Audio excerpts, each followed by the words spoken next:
Good day everyone, I am Jason van Yerden and I am the registered dietitian at Irene Village Care, and I'm super excited to share with you today and share about body recomposition and how do we go about it and what makes a dietitian next level, so to say, with regards to that and tracking and progressing and actually seeing what's going on. And that is at a scale. If you stand on a scale, let us say for example it says 80 kilogram. What is part of those 80 kilograms? How much of that is water? How much of that is bone? How much of that is muscle? And how much of that is fat? And as well, where is it on the body? And likely InBody 120 is what we have, actually gives us a whole report on that, and we can actually compare from previous times what is actually changing. I'm going to give you guys an example. So I remember seeing a lady and she came in, we did this, we set up this whole diet and she's super excited. She was diligent with it for 3 weeks and then she sent me an email saying, Jason, I don't think the diet is working. I have been weighing myself every few days and I am the exact same weight as I was 3 weeks ago when I saw you. What is going on? And I said, you know what, come in as soon as you can, let us stand on the InBody and let us actually see what's going on. And it was absolutely amazing. Yes, she was the same weight, but I still remember that to this day, these specific numbers, she had gained 400 grams of muscle and she had lost 900 grams of fat. And then the difference between those two was actually water. So she gained muscle, which is great. She lost fat and she gained water weight, so to say, she gained fluid levels because she's been drinking more water. So yes, on the scale, she's the exact same weight, but what is actually happening in the body has actually changed quite a lot. And it was amazing to actually see her go through these different, sort of say, weigh-ins and see what was changing. And I'm actually going to show you guys two physical examples of that. So I have two case studies for you today. So the one is going to be a young male. He is a sprinter, he's an athlete that's trying to also gain a bit of muscle in this time. And then the second case study, I'm going to talk to you guys about a lady that lost phenomenal amounts of weight and why it is important for us to look at the InBody. Now, as you can actually see on the screen here, that this is actually what an InBody report looks like. Of course, we've left their details out, their personal details, and it can look quite confusing. Goodness, Jason, there's so many parts that we need to look at. So let us go through each thing individually. So the first place I like to look at is at the top right. So that is actually going to be our InBody score. And you'll see that it's out of 100 points. And all of us start at 100 points, but if anything in our composition is too high or too low, it actually subtracts points. So generally what we see is that when clients come back, obviously their points are going up because, it obviously depends on their specific goals, but they are reaching, a better, healthier composition. So we obviously want to try and get these points as high as possible. Then the next part we generally go to is going to be the body composition analysis as it pops up now. So with the body composition analysis, we can see there that we look at the total body water, and you'll see there that on the left there, let's say for example now with this young gentleman, he's got 52.4 liters of water in his body of his total weight. But you can see in the brackets there on the right is basically the averages for him. So for his, let's say weight, what are the normal ranges that we're looking at? So you can see for him, water levels are fantastic, they're on the higher range, protein levels are phenomenal, but if he is an athlete, so it makes sense that he'd have slightly higher protein levels. Bone minerals are fantastic, body fat mass is great. You can actually see it's a bit under normal, but he is an athlete, so of course we would want to keep those the body fat percentage is a little bit low. So the next part we're going to be looking at is then the muscle fat analysis. So then if we use this young gentleman, you can see that on the left it says they're under, in the middle normal, and then over. So you can see that his weight for him specifically is actually very good. It is within a normal range, and you can see his muscle mass is actually above average, which is fantastic. And then under that you can see that his body fat mass with regards to kilograms with fat is actually lower, which is really good. And then we're going to jump straight down into the obesity analysis. So basically what that is, that it looks at our BMI, and we know that then BMI, which is basically our kilograms per meter squared. So it's basically our weight for our height, and we want to be within certain ranges for health reasons. So for him, he is within a normal BMI, and we look at the body fat percentage, it is at 10.2%, but for him we want to now look at we need to look at what are his goals. So for him, he wanted to actually gain a bit of muscle with trying to minimize the fat that he's actually increasing in. So now, of course, we need to now look at what are his goals going forward. Does he now want to gain muscle mass? Does he want to lose fat? Does he want to do both? what do we need to look at what stage of the competition is in. Is it trying to lean out? Is it trying to bulk up? We need to look at these type of things and reach a goal. And the next part is actually one of my favorite parts, which is actually basically the lean muscle analysis and how many kilograms we have where, and is it high, is it low? Because if it says, let's say 2 kilograms, is it high, is it low? We don't know. And actually we need to compare these InBody scans, after each other to actually see, is it going higher, is it going lower? So we can see that with this young gentleman, that we can see that he actually has a very similar amount of, let's say, muscle in his legs, which is very good, because with him being an athlete, we want to make sure that there's not really muscle imbalances. We can also see in the middle, with his core. So now remember, in the core, it's not just the abs, remember it's the obliques, it's the lower back, it's muscle all around the body.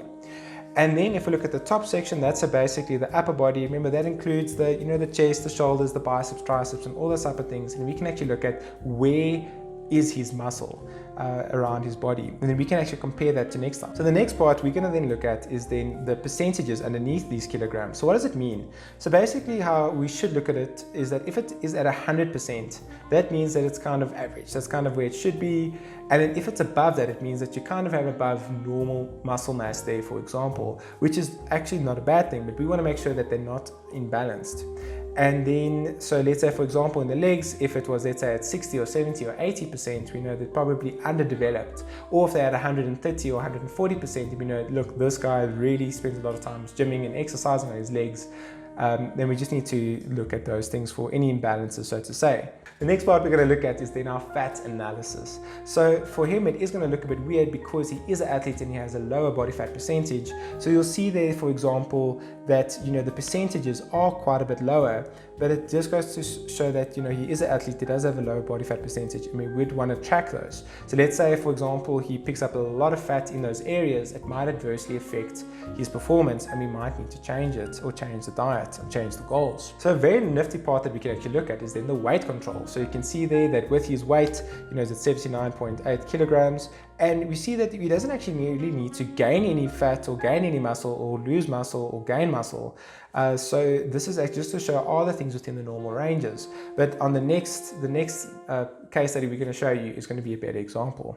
But underneath that is going to be our research parameters. And basically over here, the only thing I like to look at is the visceral fat level.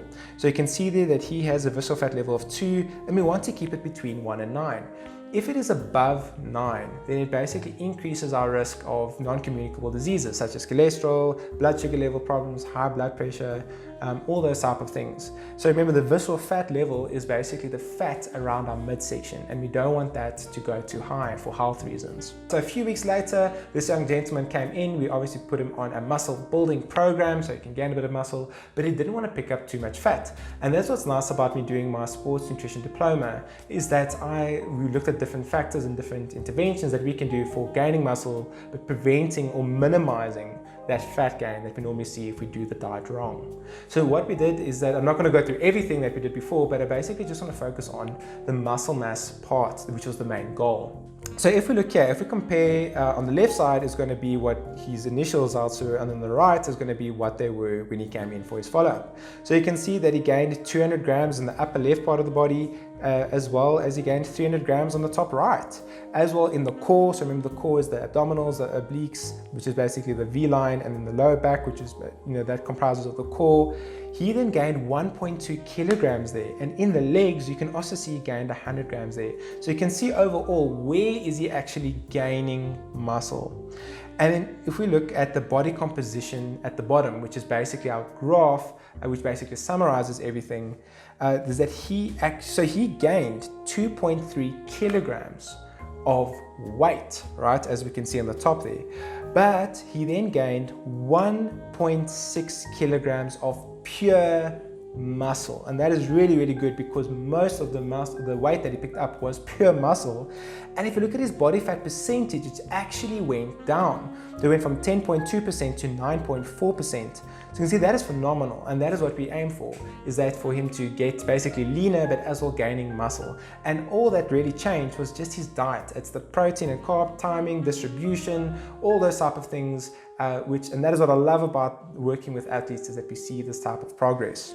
Alright guys, so now we're going to look at a second case study and why the InBody is just so beneficial. So this lady came in and then she wanted to basically lose a bit of weight. So of course, again, we started the InBody School. We can see here that she is 57 out of 100. So we can see there are a few things to change. So if we actually look at the body composition analysis, we can actually see that, she, within her ranges, she might need to actually drink a little bit more water. So she is within the normal range of total body water. So we know maybe we need to increase her fluid levels.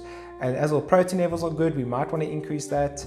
Bone minerals are also within a good amount in the middle, but the body fat mass we can see is quite high and we do need to change that. As well, with her weight at that stage was 70.1 kilograms, but you can see within the normal ranges, obviously taking her height into consideration, was quite high.